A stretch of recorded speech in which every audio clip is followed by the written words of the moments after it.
Cool. All right. Let's have Paul Hilton on stage from Cannes Studios. Hello. Hi, Paul.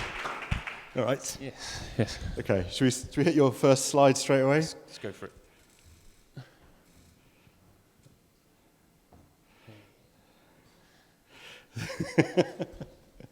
Do you know, a really good friend of mine used to do a comic strip called Super Big Head Girl, and I can't watch that without thinking of the comic strip that you said. I can see that. So this slide is really a collage of the kind of work we've done. We're coming up on our 20th birthday as a company, and we've been doing digital learning solutions for all that time. I thought by now we maybe would have gone into something else, move on. But it turns out to be quite a broad area to work in. Yeah, well, you're part of the big cluster of e-learning businesses that are in Sheffield. We started in this building, and we were surrounded by lots of desk. Technophobia sort of here did a bit, I guess. I'm sorry. Yes, thank you. We met, I think there were 5 companies in this building at the time that we started, and then the first dot-com bubble went, and a lot of our colleagues moved on. But you're now over in Park Hill? We're at Park Hill, been there for nearly 3 years. So that's all going very well. You're still around 20 years later? Yeah, and in that time, the picture's meant to represent a diverse range of things. We've taught 3-year-olds how to read with a giant purple cat, but we also teach the UN how to look after their refugee camps and things like that. So it's a really broad spectrum, and it's broad from a technology point of view as well. We don't have that knowledge. We build the platforms. And our biggest platform is a homework platform in secondary schools, which has got about 2 million students and gets 10,000 hits a minute. Wow. The smallest probably would have been, it had 10 engineers in it that an F1 racing team wanted to be their next gen engineers, so they got dedicated one-to-one tuition. Okay. So you design bespoke platforms for these organisations and the content as well? Or we'll work with a subject matter expert and produce sort of hour-long blocks at a time and put that together into the platform.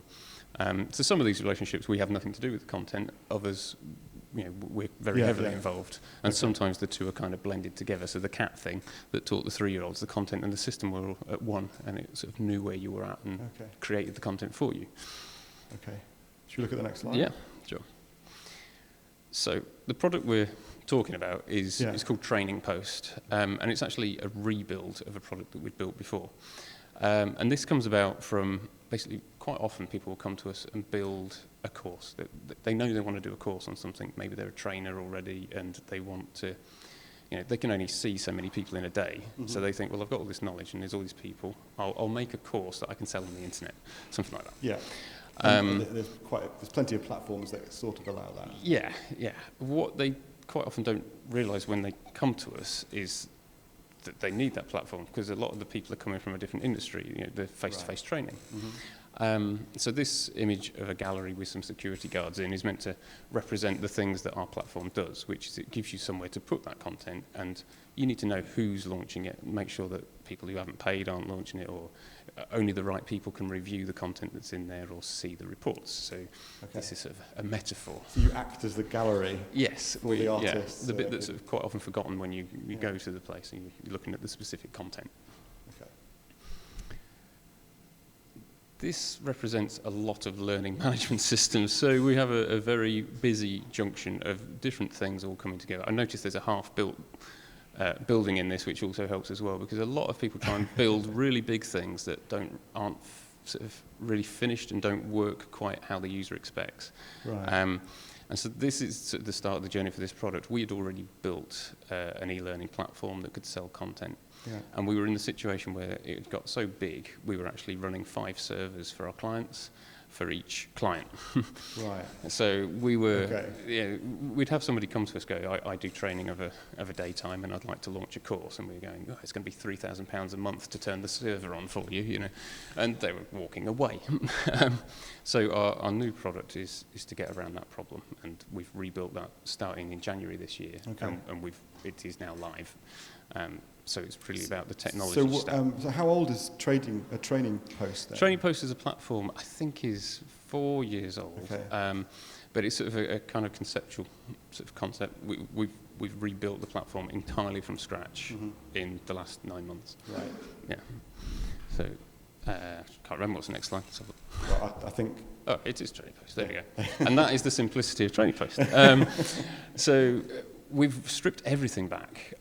We've started from the perspective you finish when there's nothing left to remove. It's more of that kind of approach. So the product is very simple for a learner. They just see a list of courses and they can open them. It's very simple for a manager. They see a list of courses and a list of people, and they can just put the courses and people in a group together, and those people can now get to that course.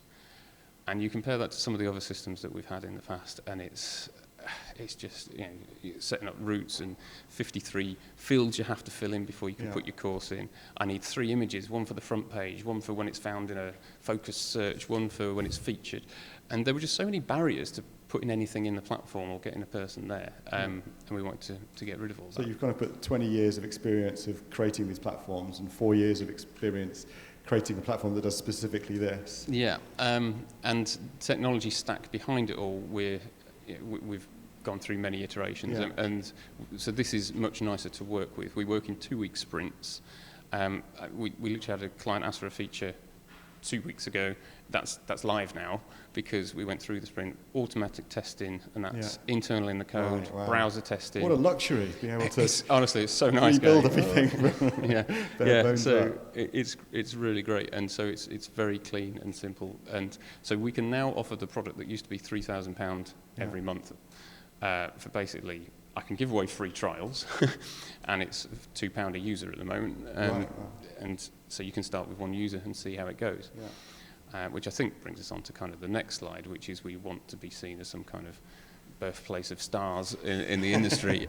We have so many people want to start a new platform, and they just get put off. So do you see this as being kind of the focus of Can Studio going forward, supporting this platform as the kind of universal solution to the things that you used to bespoke? I think, we do a lot of bespoke stuff. So, it's not going to replace a homework system for an Oxbridge company. But for our ecosystem, so we build courses, we build authoring tools so that people can make their own courses, and this is sort of the platform that brings it all together, and being the modern sort of launch part, it is going to be sort of the focal point of the offering, because everything sort of comes out through that. But it really does sort of complete the ecosystem. Not being able to offer the whole stack, having any bit missing is difficult. And although we could fill it, it was just too expensive for people to start up. Right. So talk to me a bit about how it was built then. How many people have you got working on it? How big's Can Studio? So the company is 16 people at the moment. Half of the team are really on content. So they are building the 1-hour courses for people that might go in this. So we're now sort of down to quite a small sort of team. I tend to sort of do like project management and sort of I'm the product owner, if you like. We've got 5 programmers have worked on this, but mostly the sprints are 2 or 3 people. 1 manual tester who's just doing like the sanity check, but those developers are putting in the tests, automatic tests in every sprint. So it's been up to date with the tests all the way along. So it's really quite a small team for this kind of easy to deploy at the end. We're working with Laravel in PHP. We're using Browser Stack to do the automated browser testing on all platforms. We're using Envoyer to help us do our deployment, so the site doesn't go down while we're doing the deployment. That's all really nice. How's it hosted? So we're in AWS. But the stack, it's multi-tenant. Each tenant's got their own database, so we can easily scale out later. That's something we learned from a previous product. We've got one database which has got, I think, 120 gigabytes of data and 4 billion records in one table, and we don't want to end up there again. Right. So you no longer have that. Oh, you have that database on another product. That's a different client, different product. Yes. But we don't have that one. So what's it been like then, migrating the trainers and customers that you had on the original version across? We're getting really good feedback. So we haven't got the entire feature set of the original product.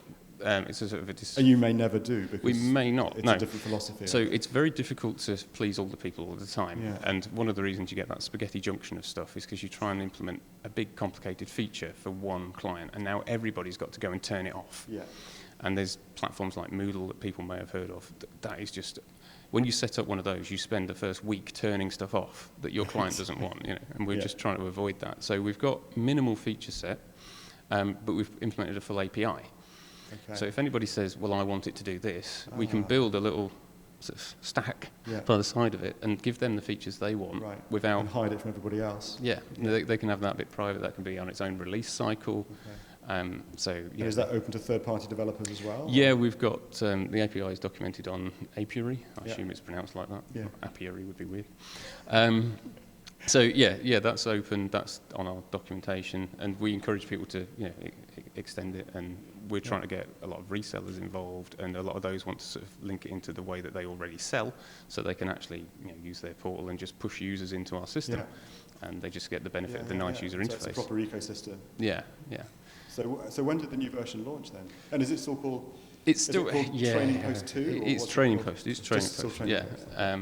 Training Post is a concept. This is just the latest technology in it. Right. But it launched. I think we're on release 1.6, and they're every 2 weeks. So it'll be about 2 months ago or something. Ish. Brilliant. We wish it all the best in the future. I hope you. it becomes a really significant thing in the marketplace. And it's another great thing that's coming out of the edtech sector in this city, so it's really good to see. Thanks, Paul. Thank you. Paul Hilton.